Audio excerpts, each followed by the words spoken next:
Welcome to our 100th episode. I cannot believe it. When we were planning out, what episodes we need to record and solo episodes and guest episodes, and I saw on there, hey, record 100th episode. I was like, how are we to 100 episodes? So I wanted to do a special little mini episode here to talk about what got us to 100 episodes, what I've learned so far in doing a podcast now for 2 years, which again is just crazy. We have released an episode every week for 2 years, with the exception of a few weeks. And that's actually one of the things we're going to talk about is, I was committed to, I'm like, we're not going to miss any weeks no matter what. And then life has other plans, right? If you've been following along, the end of last year was crazy for me and we had to miss a couple episodes, and it's okay. But almost every single week for the last 2 years, we have released a podcast episode. So I want to share with you the lessons learned, recap of some of the amazing things that we've done on the podcast, amazing guests we've gotten to have, and talk a little bit just about what I've learned in 100 episodes and what you can expect going forward this year. So we launched our first episode. I had to look back. We launched our first episode January 16th of 2023. So by the time you're listening to this, it's already past that. We're in 2 years of the podcast. And I remember, I always wanted to have a podcast. And transparently, and I've shared this before, I didn't listen to a lot of podcasts, and I still don't listen to a ton. I'm somebody, I really love reading. I will definitely check out certain podcasts, but I feel like I have certain ones that I like to listen to when I'm taking a walk or driving in the car. But I just knew like the ones that I had listened to up until when I decided to do my own, I just love them. Whether it's a solo episode and someone's sharing, transparent. I love when they're vulnerable and just honest and real, and it's not too scripted, which is why I love to, a lot of the time I'm just like shooting off the cuff for ours. I write a couple things down I might want to say, but then I just hop on to talk to you, because I love when they're not as scripted, but there's kind of a theme. Also episodes where people have these guests on who have these amazing stories or skill sets that they share. So when I wanted to start a podcast, I knew it was a part of this sort of like brand and thought leadership that I wanted to come through at some point. Being a speaker and being a contributing author in a book, but also having aspirations to write my own book. And with the business, like I knew that having a podcast platform was something I wanted to do, to be able to, again, share my thoughts, but also have conversations with just really cool people, which is why I absolutely love doing guest interviews. And when I have guests on, and either beforehand or after, and they'll just say, oh, you have a natural style for interviewing, or you're good at asking questions, and that feels so good for me because I love it. But I remember, and the team that originally helped me launch the podcast, I remember we had been in a mastermind together, and she'd been asking me for a while, like, Julie, when are you going to start a podcast? I'm like, oh, it's on the radar. And recovering perfectionist over here was like, I need to have all these ducks in a row. I need to know everything. I need to know exactly who it's for. And I have to find the perfect name, and I've got to find the perfect, all the things. And I kept putting it off. And also, it's a commitment. Like, that's one of my lessons. It is a time and energy commitment for the podcast. And finally, I remember just saying, like, I'm just going to do it. And I'm so incredibly happy and grateful that she pushed me in a loving way, and that I decided to just do it and release the expectation that it had to be perfect, because I have learned so much in the last 2 years. So first of all, I want to thank all of you who consistently listen to the episodes, who are listening to each episode every week, who are sending me the messages when we're chatting, and you're like, oh my gosh, I love that episode, or I love that interview with this guest, or, oh, I just listened to this episode, I didn't know that happened, all that. Like, thank you for listening, because really we wouldn't be around if we didn't have you listening. And thank you for preemptively, please, for sharing out the podcast so we can get even more people to really own this idea that it starts with you, that you get to control and you get choice in how you show up in your personal and your professional life. And that, when I tell people, like, I want to shake you and tell you one thing, it's that I believe you're capable of so much. And I want to be here to help support you in that through my solo episodes and through the guests. So it would mean more than anything for you to leave a rating and review. If my ask of you for my 100th episode is, if you've been listening, if you could take just a quick minute to scroll down to the bottom and quick give a rating and write a review about what you like, and then share this out so that we can continue to grow our listeners and the impact that we want to have. So 2 years in now, I would say some of my biggest takeaways from doing this is, first of all, I'm so incredibly grateful for the guests who have come on. We have had incredible guests, people who have amazing stories, amazing experiences and skill sets. And if you have not checked out, if you're new to listening, go back to all of the earlier episodes and look at the guests that I have had the opportunity to have on here. I think that has been my favorite thing, that I learn every single time I have a conversation with one of the guests.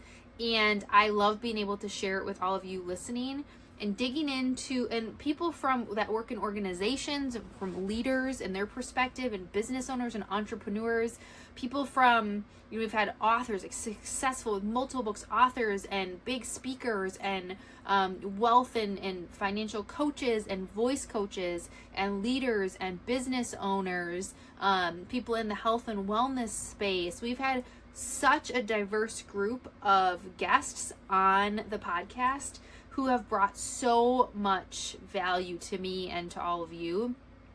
So thank you to all of the guests who have joined us. And again, go check out the episodes and so many amazing things that we've learned. So that's been one of my favorite things, is just getting to hear people's stories, digging into, allowing them to help inspire you, but also like, how can you take what they have done, their success milestones, and how can you implement them for yourself?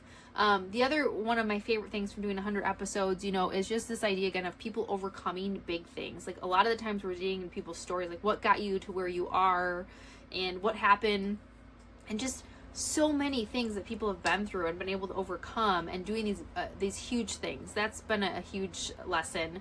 Also, I've learned about myself in this process. Like, as I'm thinking about what I'm going through, what I want to share with you, like, I've had to learn and dig through a lot of stuff for myself. So it's been such a learning experience for me.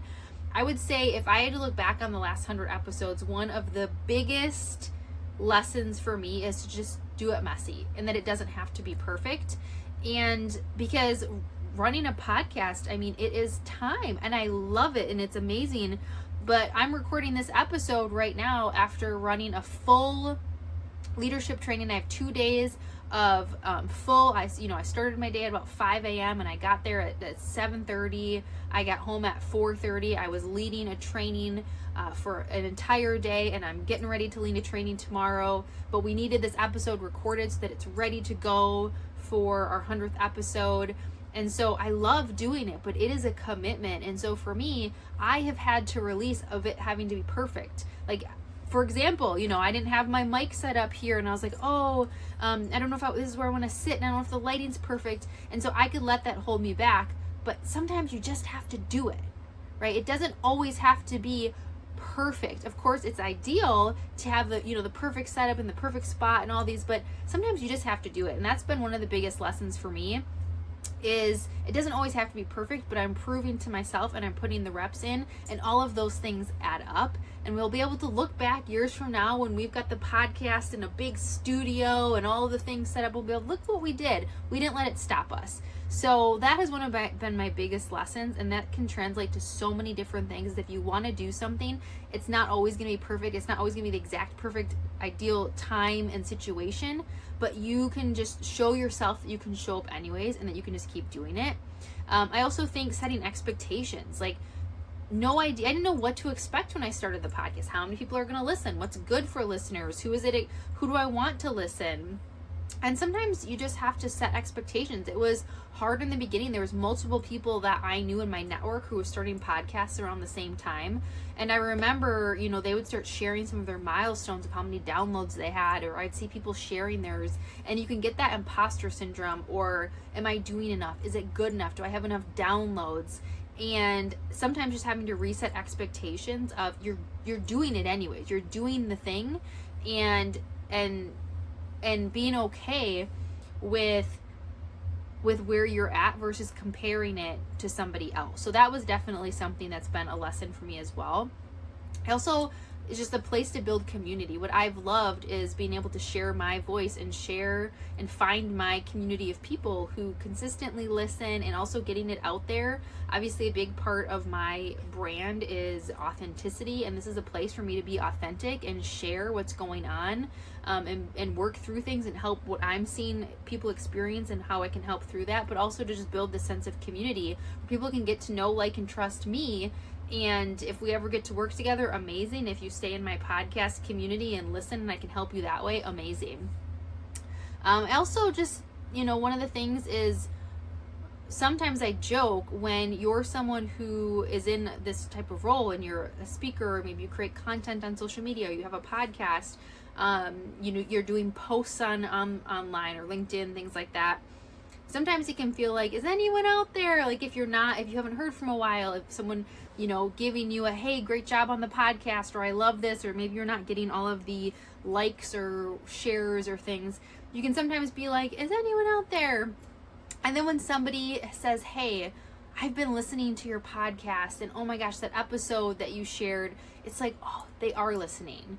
And even if it's one person, 2 people, 50 people, 100 people, wherever it's at, you are helping someone. And so that's the reminder, and I guess the lesson that I've taken away as well, is when I feel like, oh, is it worth it? Is all of the work and the effort of me and the team worth it? When you get someone telling you how much it helped them, or it meant to them, or was they're using something that you taught them, it's like, that's why we do it. So if you're in that space as well, to just remember to, like, cling to those things that those people have said, like, that's why we do it, so that we can have that impact. And for me, the plan is, like, we're not going anywhere. We're here. If anything, we're gonna keep on growing, building even bigger and better, thinking of additional ways that we can support you.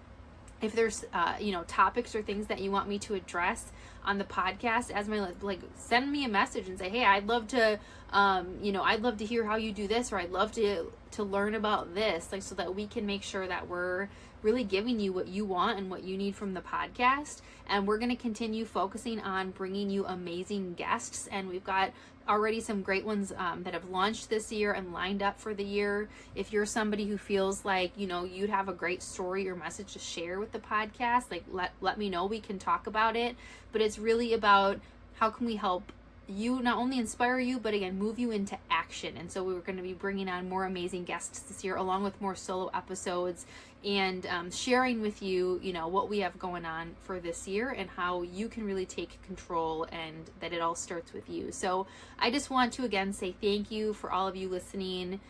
It means the world to me for you to take time out of your life and to listen, and just excited. I'm excited for 2025. I'm feeling the new year energy.